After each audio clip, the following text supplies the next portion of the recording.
तो शिव महापुराण, यहां तक विष्णु पुराण कहती है, स्कंद पुराण वर्णन करती है, कार्तिक खंड वर्णन करता है कि तुलसी का क्यारा गोल है, चौकोर है, षडाकार का है। उसका भी प्रमाण हमारे शास्त्रों में लिखा हुआ है कि अगर तुलसी का कुंड गोल है तो वो ऐश्वर्य प्राप्त करता है, तुलसी का कुंड चौकोर है तो वो वंश की वृद्धि करता है, तुलसी का कुंडा अगर षडाकृति का है, 6 फलक वाला है, तो वो घर में संपदा की वृद्धि करता है। ये तुलसी के कुंड का भी प्रमाण हमारे यहां शास्त्रों में लिखा हुआ है कि कुंडा कैसा होना चाहिए।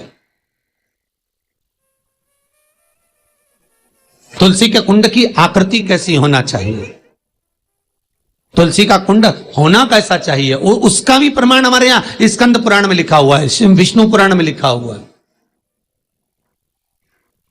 कि आपको क्या किस रूप में चाहिए। पर जगत है ना, दुनिया के आगे हाथ फैलाओ, जाकर निवेदन करो, यहाँ वाले बाबा के पास हो या वहां वाले बाबा के पास हो या उसके पास हो या उसके पास हो या जगत के पास जाओगे, दुख पाओगे, रुपया खाएंगे, चूना लगाएंगे, धक्के मारकर निकाल देंगे, 2-4-8 दिन घुमाएंगे फिराएंगे, कल आना, परसों आना, नरसों आना, ऐसा करना वैसा करना, बस बाबा यही घुमाते रहेंगे और तुम्हारे धन का चूना लगाते रहेंगे। पर निवेदन है, इनसे बचकर शिव की शरण में जाकर भगवान शास्त्र में जो लिखा है उसके अनुसार हम क्यों ना कर्म करें जिसका फल हम पा जाएं। हम क्यों ना ऐसा कर्म करें जिसके फल को हम पा सकें। हमारे यहां तुलसी के कुंड का भी विधान है। गोल कुंडा है ऐश्वर्य देगा, चौकोर कुंडा है, आप लोग कई बार देखे होंगे किसी किसी के यहाँ चौकोर तुलसी का क्यारा होता है, कुंडा होता है, वो वंश बढ़ाता है। षडाकृति का है, वो धन देता है, संपदा देता है। दोष हमारा है, हम तुलसी के कुंडे के नीचे शंकर जी को रख देते हैं। क्यों? कि यहीं तुलसी जी को पानी चढ़ाएंगे, यहीं शंकर जी को चढ़ा देंगे। दोष है ये। तुलसी के कुंड के नीचे हम सर्पदेव को रख देते हैं, नाग देवता रख देते हैं, पानी चढ़ाएंगे, पात्री रख देते हैं, नहीं, दोष।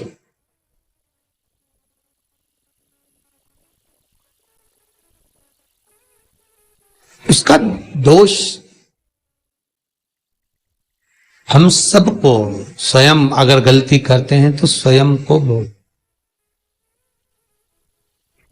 कैसा कुंड हो, 7 तरह के कुंडों का व्याख्यान तुलसी के रूप में कहा गया है महाराज।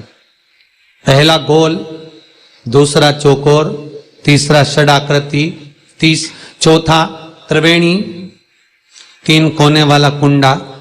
शास्त्र कहता है जिसके मार्ग घर में टुकड़े हो रहे हो, घर विभाजन की ओर हो रहा हो, तो 3 कोण का कुंडा घर में रखकर पूजा करने पर परिवार एक हो जाता है। 5वां, गार्डन में बिना कुंडे का, बिना कुंड का जो तुलसी का पौधा रोपित होता है, बिना कुंड के एक बगीचा जैसा बो दिया जाता है, तुलसी तुलसी उत्पन्न हो जाती है। महाराज वहां पर संपदा तो रहती है पर चिंता बहुत रहती है, टेंशन बहुत रहता। क्यों? घर के दरवाजे के बाहर इतनी सारी बगीचे में तुलसा कर दी। कोई निकल कर जा रहा था, उसने थूक दिया, कोई निकल कर जा रहा था, उसने पानी डाल दिया, कोई श्वान ने, कुत्ते ने, किसी ने, बिल्ली ने गंदगी कर दी, उसका दोष आपको लगेगा। इसलिए कुंड के अंदर तुलसा का, तो वो धन तो देगा, जो तुमने बगीचे में तुलसा लगाई है, गार्डन तुलसा का करा, वो धन तो देगा, संपदा भी देगा, पर चिंता को बढ़ा देगा। 5,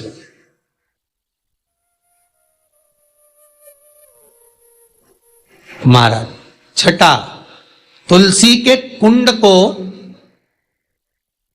3 धार पर लटका कर रखना। कई जगह पर आपने देखा होगा तुलसी का जो कुंडा होता है उसको 3 जो तार होते हैं, 3 जो चेन होती है, उस पे लटकाया जाता है। महाराज विष्णु पुराण उसका भी व्याख्यान करती है।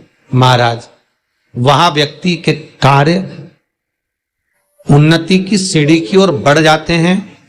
जैसे भोजन की थाली लग गई, भोजन तैयार हो गया, बस खाने बैठे हो और थाली खसक गई, समझ लेना कि तुलसी को अधर पर लटका कर रखा है। इसलिए कार्य तो हो रहे हैं, बनने वाले हैं, 4 दिन बाद ये काम होने वाला है, 8 दिन बाद ये काम होने वाला है, लग रहा है कि इसमें इतना फल मिलेगा, लग रहा है इस व्यापार को करेंगे तो इतना फायदा हो जाएगा, सब कुछ करा, लाखों रुपए लगा भी दिए, थाली मालूम पड़े खसक गई, अधर लटका है तुलसी। 7 क्रम है तुलसी के, ये छठा क्रम बताया। तुलसी का 7वां क्रम,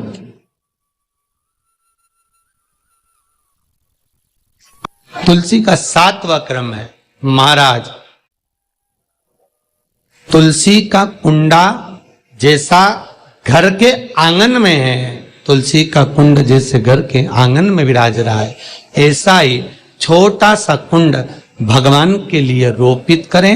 प्रतिदिन भगवान की सेवा करते समय तुलसी का कुंड सम्मुख रखकर उसकी आराधना करना, फिर उस कुंड को वापिस बाहर ले जाकर रखना, फिर दूसरे दिन पूजन के समय पर कुंड को लाकर रखना। हम तो यहां तक कहते हैं, विष्णु पुराण गर्ग संहिता कल्याण का तुलसी अंग यहां तक वर्णन करता है कि आप पूरे साल ये नहीं कर सकते तो कम से कम कार्तिक के महीने में भगवान के सामने तुलसी का छोटा कुंड, चौकोर वाला, गोल नहीं, चौकोर कुंड लाकर भगवान के सामने रखकर छोटा सा कुंड का पूजन कर कर भगवान के साथ उस कुंड को वापस बाहर विराजमान करें, फिर कल लेकर आए, फिर विराजमान करें। आप पूरे साल नहीं कर सकते तो 1 महीना।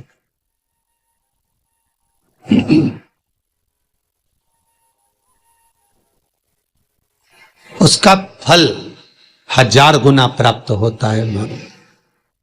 तो किस चीज के लिए कहा गया कि तुलसी का कुंडा एक बाहर हो, एक घर के अंदर मंदिर के सामने पूजन के लिए रखा जाए?